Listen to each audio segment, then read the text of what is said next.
Hi everybody, Pastor Kirk here. It's been a week of welcome and farewell. First the welcome. Thursday morning, 4:45 a.m., Howard McMahon, who leads our modern worship, and his wife Jessica welcomed their newborn son, Jace Howard Elijah, into the world. Weighing in at 8 pounds, 10 ounces. Beautiful boy, mother and child doing very well. For 9 months we've seen this coming. Congratulations, Jess and Howard. And now the farewell. This week we received the resignation of John McDaniel as our Director of Worship Arts. This one we hadn't seen coming. John has led our worship department for 7 years, and while on sabbatical over the past month, he and his wife Jennifer, they had a strong sense God was calling them out of Fair Oaks Press to prepare for the next season of their life and ministry.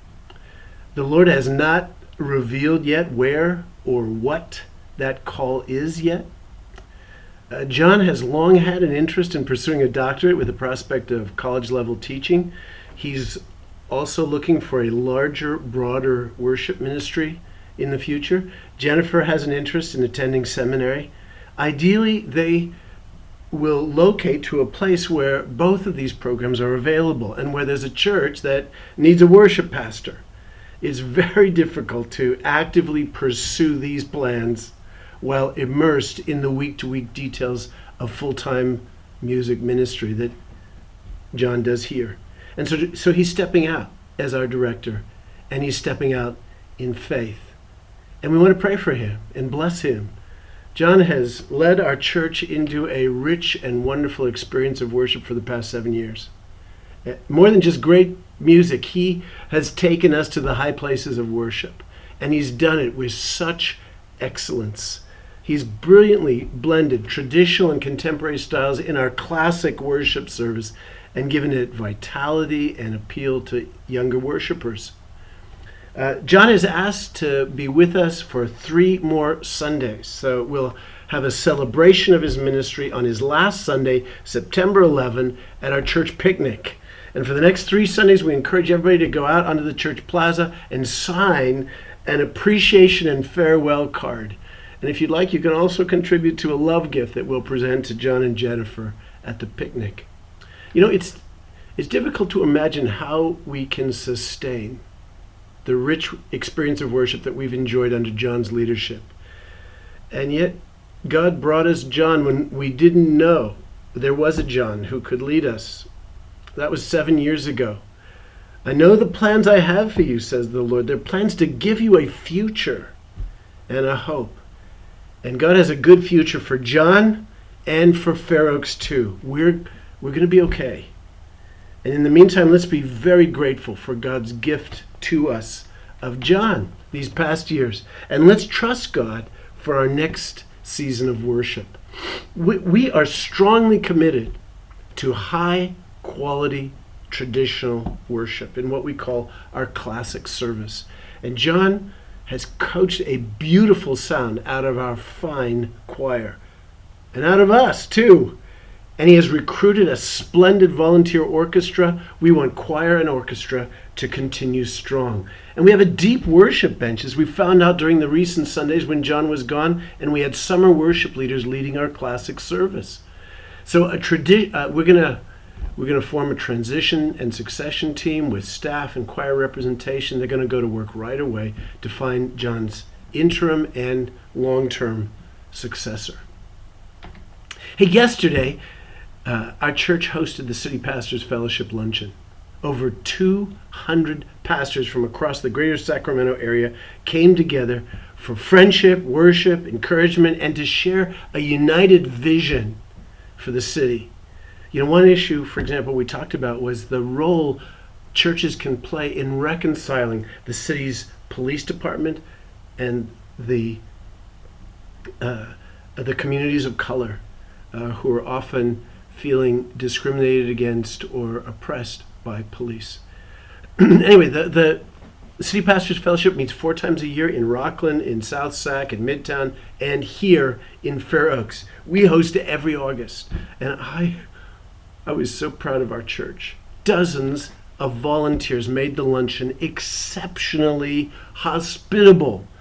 A year ago, the pastors could remember seeing a construction site where there now stands a spectacular kids and youth center. The courtyard was glorious, clean and bright, sunshine, umbrella tables. Our kitchen crew served up a gourmet tri-tip meal with fruit salad and green salad and homemade rolls and cake.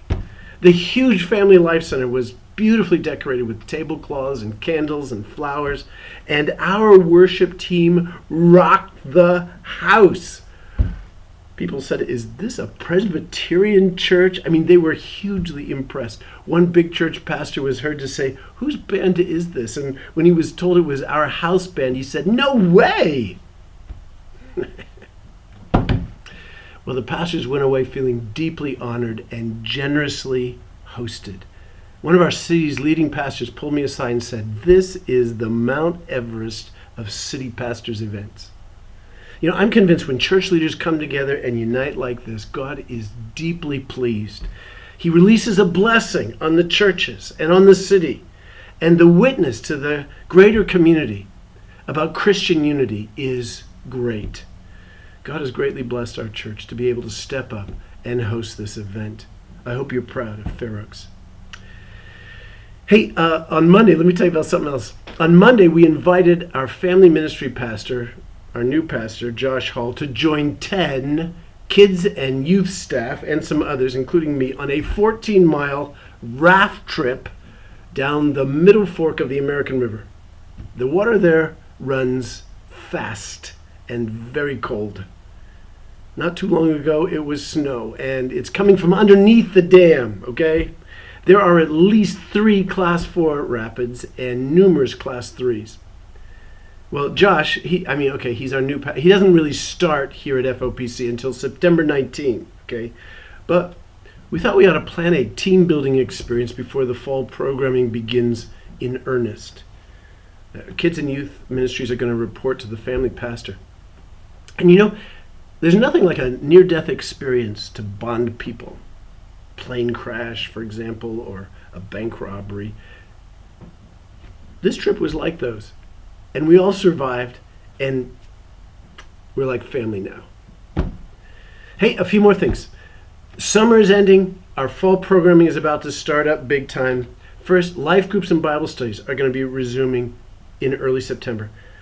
The fall kickoff Sunday is September 11 with our 2 9 o'clock worship services, and then our all-church picnic beginning at 10:30 over in the Fair Oaks Park. By the way, we're going to be celebrating baptisms again on the church plaza, just like we did back in March. We're going to do it on September 25th, the last Sunday of September, between our 9 o'clock and our 10:40 services. And if you haven't been baptized yet, you need to be. Or if you want to mark a renewed commitment to Jesus, go out in the church plaza and sign up. We're going to have, so that September 25th is Baptism Sunday, and we're going to have 2 briefings. I want you to come to one of those briefings for those who sign up at 10:30 on Sunday, September 4, and Sunday, September 18. You need to know what baptism means and what it's all about, and we'll teach you about that. By the way, you can register on the Church Plaza also on Sunday for the Fall Golf Classic. Our annual FOPC golf tournament and auction is on Monday. I think it's Monday, October 3rd, right? Well, that's all for now. I love you, church, and I'll see you on Sunday.